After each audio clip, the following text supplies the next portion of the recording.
Hello and welcome back.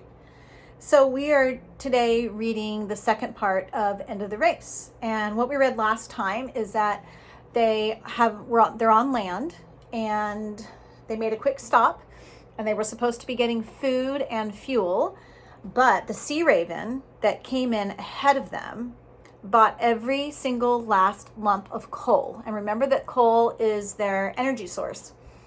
So if they don't have coal as an energy source, their alternate energy source is wind. But as we know, with wind energy, we were talking about that earlier this year, it can be unpredictable. So that's a problem. The sea raven came and took all of it, being extremely greedy. In fact, there was a line, like they took so much that even the decks were piled high with mountains of coal. So we're going to finish the chapter, so we'll see what happens. All right. Once at sea, the Lady Wilma picked up a friendly breeze. If her coal bunkers were empty, she was at least lighter in the water and went skimming along her course. The Peruvian cats learned to bound out of sight every time the husky-throated bosun came along, threatening to toss them overboard. In an unguarded moment, a snap of wind carried off Praiseworthy's bowler hat. It went tumbling into the sea, filled with water, and sank. Praiseworthy was left speechless and hatless. For 3 or 4 days, he was not quite himself. He missed his hat. He hardly felt like a butler without it, but Jack thought he looked just fine. A week later, as the heat bore down on deck, Praiseworthy began tying a handkerchief around his head. Jack liked that even better. "You look like a pirate," he smiled. "Nonsense, Master Jack," said Praiseworthy. Hoping for a supply of coal, Captain Swain dropped anchor in the Galapagos. But there was nothing to be had except a few cords of stove wood on those barren islands, and there was even less to see except the sharks in the bay. The Lady Wilma pushed on. With the rush for gold, steamers were only just being sent around the Horn to the Pacific, and fueling stops were rare. Weeks later, off the coast of Mexico, a sudden excitement raced along the decks of the gold ship. The Sea Raven had been sighted. She was lumbering through the sea, low in the water, weighted down by what is going to make the Sea Raven really heavy in the water and then requiring a lot more energy to move it forward. You guessed it, all of that coal that she greedily got put on her. So she might have a lot of coal, but it's pushing her down in the water and then requiring a ton of energy to move it forward. So they've caught up to the Sea Raven. They stood in enormous black piles on her weather decks. "Billy be hanged!" shouted Mountain Jim. "We're going to pass her up!" Jack stood on the ratlines and his heart raced with delight. The Sea Raven looked half sunk in the sea. Her passengers could be seen at the rails, glum and silent, as the Lady Wilma pulled ahead. "By grabs!" Captain Swain beamed, doing a little jig on the paddle box. "I guess if there's anything heavier than a ton of bricks, it's a ton of coal." By the time the brown hills of California appeared off port side, the Lady Wilma was well in the lead. Meanwhile, the Peruvian cats had Peruvian kittens. "I'll drown every one of them," swore the bosun. But he had to catch them first. They ran for cover whenever he approached, disappearing within seconds. They found every hiding place aboard ship and invented new ones. Jack tried hard to ignore them, for good luck had taught him a lesson. But in the end, he was putting out galley scraps at night. Every morsel would be gone by morning. Dr. Buckbee spent his days fishing, with the line tied around his peg leg. He would drowse in the sun until a tug roused him. But when his back was turned, the fish would disappear as if into thin air. Those smart cats grew fatter. As San Francisco and the end of their long voyage drew nearer, the gold seekers began to trim their beards again. They packed and repacked their sea chests. They scrubbed their clothes, and they hummed, whistled, and sang the same tune. Oh, hold on for a second. What's the tune?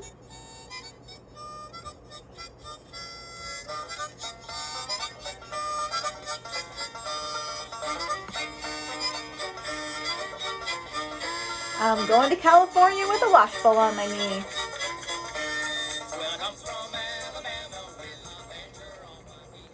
Jack's thoughts raced ahead to the gold fields. What would it be like? Would there be grizzly bears and outlaws and wild Indians? Certainly, he told himself. It was an untamed place, wasn't it? What was the use of an untamed place if there weren't wild Indians and outlaws and grizzly bears? We ought to have a gun, he told Praiseworthy. A gun? Why? To protect ourselves. Stuff and nonsense, said the butler. But Jack noticed the other gold seekers busily cleaning sidearms and rifles and sharpening their knives. He wished he had a gun. A 4-shooter, maybe, or even an old army musket with a bayonet. One bright morning with San Francisco not more than a day's run, the bountiful winds died away. By afternoon, clouds had gathered in the sky, and headwinds were bore down on the gold ship, as if to drive her back in the water. Remember, their only energy they have is wind energy, so if it's not windy, they're not going to move. With steam in her boilers, the Sea Raven came steadily on course. By dusk, she had caught up to the Lady Wilma, passing with a wild shout of glee and a victorious blast of her whistle. "Boys," said Mountain Jim, "it looks like we're done for." "Not a bit," said Praiseworthy, on his way to the pilot house. The Lady Wilma was already making a wide tack in the wind. She might be blown hundreds of miles off course, even as far away as the Sandwich Islands. "The voyage isn't finished, sir, not by a long shot." But even to Jack, with the wind snapping his shirt, it seemed that the Lady Wilma had run out of luck. Captain Swain would lose command of the new clipper ship building on the way to Boston. Jack dug his hands in his pockets and glanced up at the pilot house. The wild bull of the seas didn't have a lump of coal to fight the headwinds. Jack was asleep in his hammock when he was aroused by a strange sound. At first, he thought it must be Mr. Azariah Jones snoring in his sleep, or Mountain Jim, or Dr. Buckbee. But they came awake too.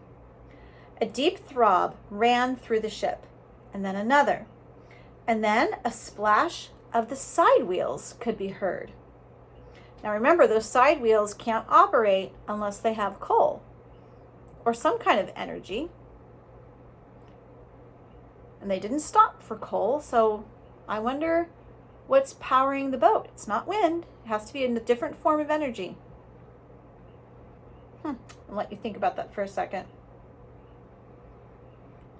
The gold seekers bounded out of their bunks, some in their nightcaps, and collected on the deck. Sparks were flying from the funnel. Steam had been built up in the boilers. "What's the captain burning?" said Mountain Jim, scratching his red whiskers. "Cats?" "Don't worry about that." "Hardly," said Praiseworthy. Above the crash of the side wheels, he gave Jack a wink. "Neither cats, nor bricks, nor spoiled potatoes. As any stowaway could tell you, gentlemen, we are carrying lumber in our cargo hold. Thousands of feet of it. Lumber enough to build a hotel. It occurred to Captain Swain to purchase what he needs with the ship's fuel account. Makes a fine shower of sparks, doesn't it?" Okay, so we need to go over that. So Praiseworthy is telling them in the bottom of the ship, Captain Swain was carrying a whole bunch of lumber, and lumber is just cut wood that you use for building.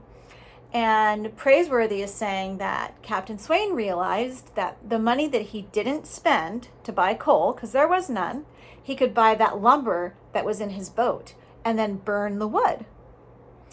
And I can believe that even though Praiseworthy is saying that was Captain Swain's idea, you probably have guessed by now that Praiseworthy has a lot of great ideas himself. All right. But the race was not yet won, and Jack could sleep no more that night. He pulled on an old pea jacket that the fog-voiced boatswain had handed down to him and stood with Praiseworthy at the rail. This would be their last night aboard ship after all. The paddle wheels twirled faster and faster, and the bowsprit came around on course. It was you, wasn't it? Jack grinned. Me, Master Jack? You told the captain about the lumber. Oh, he knew it was there, but with all of his storming about the bricks in the hold, he hadn't stopped to give the lumber a thought. I merely reminded him, you might say. In the dark of morning, the Lady Wilma had managed to gain on the Sea Raven. The gold ships thrashed bowsprit to bowsprit, and the red glow of their smokestacks lit the surrounding sea. More lumber! Shouted Captain Swain into his voice tube. I want every ounce of steam the boiler will hold, and then some. The Sea Raven, too, was making a final sprint. By noon, the Golden Gate stood ahead of them. But the extra burden of her mountains of deck coal was too much for the Sea Raven.